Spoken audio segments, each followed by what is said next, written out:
বুঝে কি করব? তোমার মতো চরিত্রহীন হব? বড় বোনের সাথে প্রেম করে তার ছোট বোনকে বিয়ে করব? আমার পরিবার তো আমাকে এই শিক্ষা দেয়নি। কেন ডেকেছো? তোমার সিদ্ধান্ত জানার জন্য। কিসের সিদ্ধান্ত? এই যে নিতুকে তুমি বিয়ে করতে রাজি। থাক, তোমার মুখে এই কথা আনতেও কি লজ্জা লাগে না? যা বলছো বলছো, এরপর থেকে আর একটা ওয়ার্ডও শুনতে চাই না। লাবিব, আমার কথাটা একটু বোঝার চেষ্টা করো। কি বুঝবো? বুঝে কি করব? তোমার মতো চরিত্রহীন হব? বড় বোনের সাথে প্রেম করে তার ছোট বোনকে বিয়ে করব? আমার পরিবার তো আমাকে এই শিক্ষা দেয়নি। লাবিব, নিতু অনেক ভালো মেয়ে।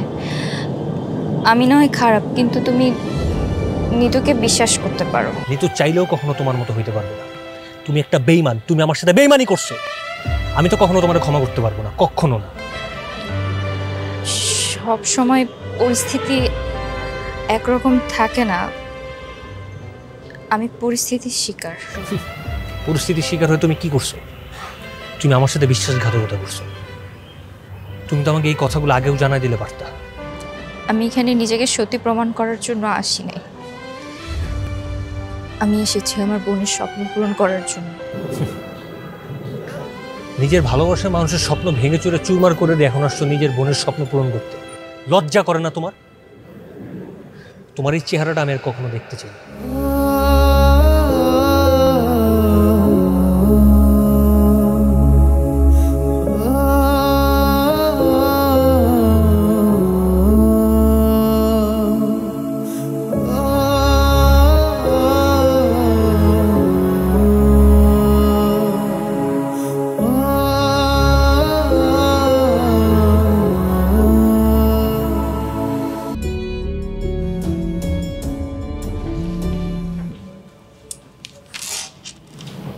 হ্যালো।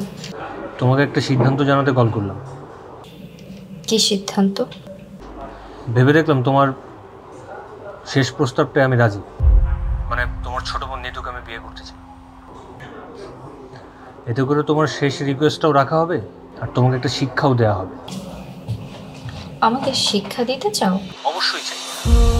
তোমার চোখের সামনেই তোমার ছোট বোন নিতুকে আমি বিয়ে করব, তার সাথে সংসার করব। তোমার দেখা ছাড়া আর কিছুই করার থাকবে না। এটাই হবে তোমার শিক্ষা। ঠিক আছে, করো, সমস্যা নেই। আরে শোনো, আজকে সন্ধ্যায় আমরা এনগেজমেন্ট করতেছি। বাসায় থেকো। আমার পক্ষ থেকে দাওয়াত রইল। বাই।